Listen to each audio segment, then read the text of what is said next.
Mes chers frères et sœurs, que signifie porter sa croix en tant que croyant? Vous allez à l'église, vous priez, vous essayez de faire toutes les bonnes choses. Mais si vous êtes honnête avec vous-même, cela ne vous arrive-t-il pas parfois de sentir que vous manquez l'essence même de votre foi? Vous accomplissez les gestes, vous croyez en Dieu, mais il y a un sentiment de superficialité, un décalage entre la vie que vous menez et la foi vibrante qui change le monde dont vous lisez dans la Bible. Il y a peut-être une raison à cela. Beaucoup d'entre nous ont été enseignés que suivre Jésus concerne une décision unique. Mais et si le secret d'une foi vraiment profonde ne se trouvait pas dans un seul moment, mais dans une série de petits choix quotidiens? Jésus l'a appelé « porter sa croix ». Et aujourd'hui, nous allons découvrir ce que cela signifie vraiment et comment c'est la clé de la relation authentique et puissante avec Dieu que vous recherchez. 1. Le problème avec notre compréhension. Avant de pouvoir comprendre ce qu'est porter sa croix, nous devons être parfaitement clairs sur ce que ce n'est pas. Dans notre langage moderne, nous avons vraiment dilué cette commande radicale. Nous avons tendance à utiliser l'expression « c'est ma croix à porter » pour décrire presque toute difficulté persistante dans nos vies. Un travail ingrat, une relation difficile, une maladie chronique, nous qualifions ces choses de notre croix. Mais honnêtement, ce n'est pas ce que Jésus voulait dire. Quand Jésus a prononcé ces paroles à ses disciples, la croix n'était pas un symbole de fardeau gérable. Ce n'était pas un bijou ou une icône religieuse. Pour quiconque dans le monde romain du 1er siècle, la croix signifiait une chose, une mort brutale, humiliante et tortueuse. C'était un instrument d'exécution réservé aux pires criminels, un spectacle public conçu pour infliger une douleur et une honte maximale. Quand un homme condamné était forcé de porter sa propre poutre de croix à travers les rues, tout le monde savait où il allait. Il était en route pour son exécution. Il n'y avait pas de retour en arrière. Donc, quand Jésus a dit à la foule de prendre sa croix, il utilisait l'image la plus graphique et choquante possible. Il ne les invitait pas à une vie facile avec quelques bosses sur la route. Il les appelait à mourir. Ce n'était pas une suggestion amicale, c'était une condition non négociable pour être son disciple. Et c'est cet appel radical à la mort qui détient la clé de la vie que nous désirons vraiment. 2. La solution décomposée, Luc 9, verset 23. L'instruction la plus claire que nous ayons à ce sujet vient directement de Jésus dans Luc 9, verset 23. Puis il dit à tous, « Si quelqu'un veut venir après moi, qu'il renonce à lui-même, qu'il se charge chaque jour de sa croix et qu'il me suive. » Cette seule phrase nous donne un plan en 3 parties pour une vie chrétienne authentique. Décomposons-la. D'abord, l'invitation. Si quelqu'un veut me suivre, c'est pour tout le monde. Si quelqu'un, mais c'est un choix, pas un ordre.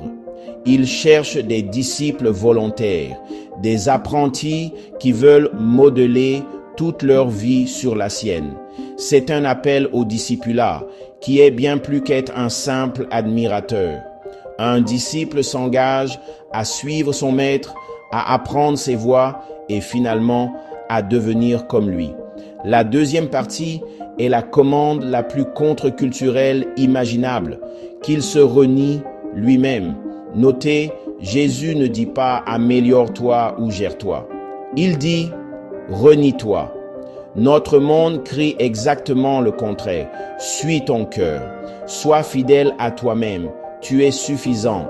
L'Évangile dit quelque chose de complètement différent. Le renoncement à soi n'est pas renoncer au chocolat pendant quelques semaines. C'est la reddition totale de ta volonté.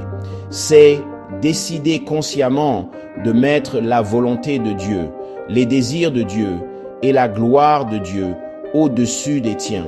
C'est dire non pas ma volonté, mais la tienne, qu'elle soit faite. C'est la mort de ton ego, de tes ambitions égoïstes et de ton besoin désespéré de contrôle. L'apôtre Paul l'a appelé être crucifié avec Christ. C'est la mort spirituelle du vieil homme pour qu'un nouveau vivant en Christ puisse prendre sa place. Troisièmement, Jésus dit et qu'il prenne sa croix chaque jour. Voici le détail critique que nous manquons si souvent, chaque jour. Ce n'est pas une décision unique que vous prenez à un hôtel. C'est un choix conscient et délibéré que vous devez faire chaque jour. Tout comme un homme condamné devait physiquement prendre sa croix, vous devez choisir volontairement ce chemin de renoncement à soi chaque matin. C'est là que se passe le vrai travail de la foi, souvent dans les moments calmes où personne ne regarde. Prendre sa croix est la pratique moment par moment de mettre à mort les impulsions pécheresses qui bouillonnent en vous. Quand une pensée d'amertume, de luxure ou d'orgueil vient à l'esprit, vous avez un choix. Vous pouvez l'entretenir ou vous pouvez la clouer à la croix. Prendre sa croix signifie choisir l'obéissance plutôt que la commodité, même quand c'est dur. Enfin, Jésus donne le but entier et me suivre. Nous ne mourrons pas à nous-mêmes juste pour le plaisir de mourir. Nous mourrons à soi pour pouvoir vraiment vivre pour Christ. Le but n'est pas le vide, c'est être rempli de lui. Suivre Jésus signifie marcher dans ses pas, vivre une vie d'amour sacrificiel, de service humble et d'obéissance inébranlable au Père. La croix n'est pas la destination finale. La destination est une vie vécue en communion intime avec Jésus. Si cette décomposition fait revivre la Bible pour vous d'une nouvelle manière et que vous cherchez plus d'enseignements qui vont au-delà de la surface, je vous encourage vraiment à vous abonner.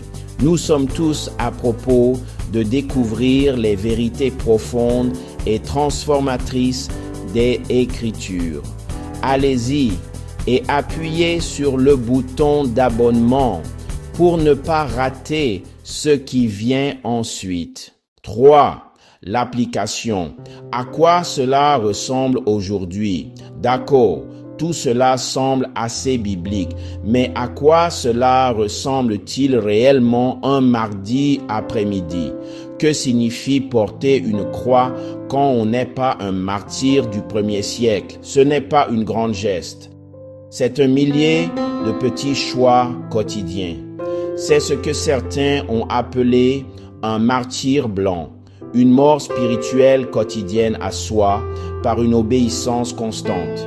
Porter sa croix signifie pardonner à quelqu'un qui vous a profondément blessé, même quand votre instinct crie pour l'amertume et la vengeance. Cela signifie résister à la tentation de médire sur un collègue, même quand tout le monde le fait et que cela vous ferait sentir inclus.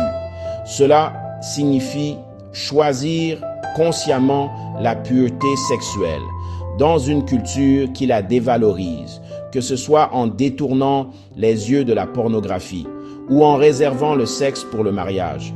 Cela signifie servir les autres de manière sacrificielle quand vous préféreriez juste être confortable. C'est renoncer à un samedi pour aider un ami à déménager ou veiller tard avec un enfant qui pleure quand vous êtes complètement épuisé.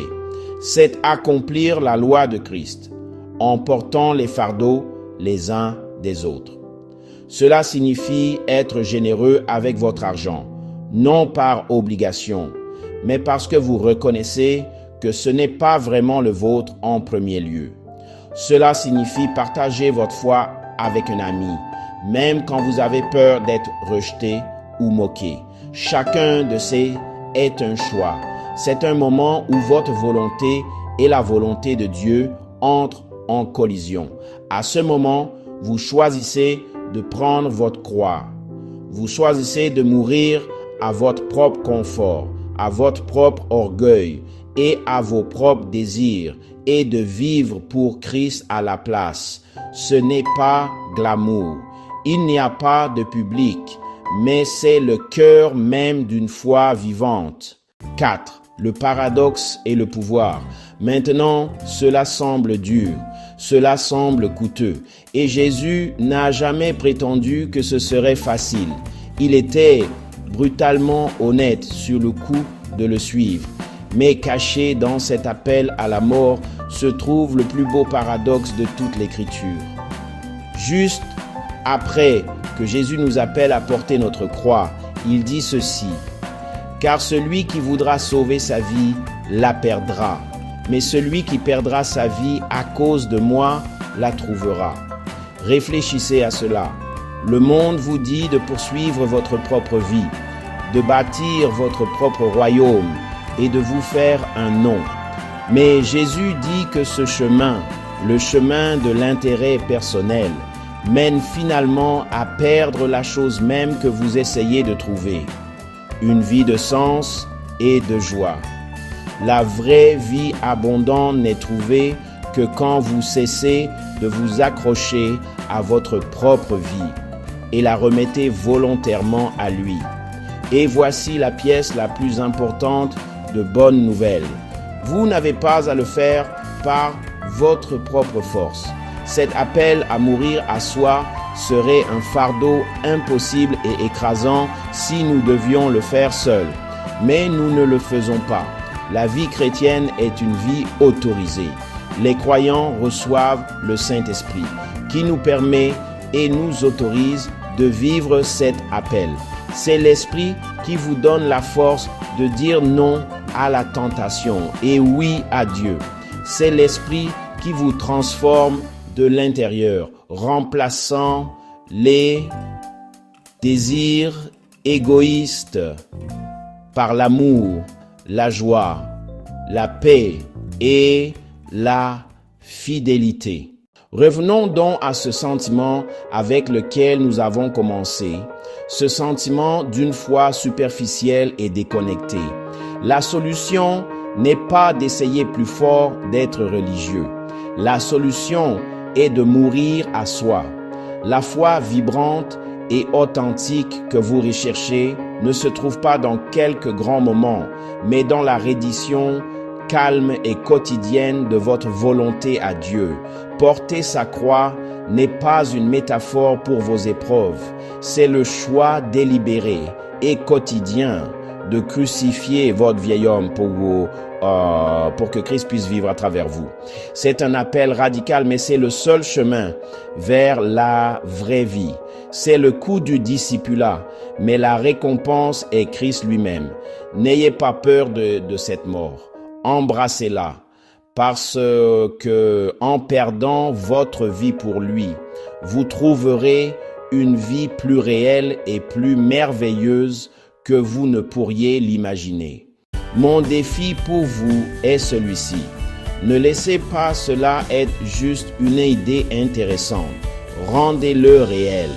Dans les commentaires ci-dessous, partagez une façon spécifique et pratique dont vous pouvez choisir de porter votre croix cette semaine. Encourageons-nous mutuellement alors que nous marchons ce chemin ensemble. N'oubliez pas de liker et de partager cette vidéo. Abonnez-vous pour plus de vidéos. Merci d'avoir regardé et que Dieu vous bénisse.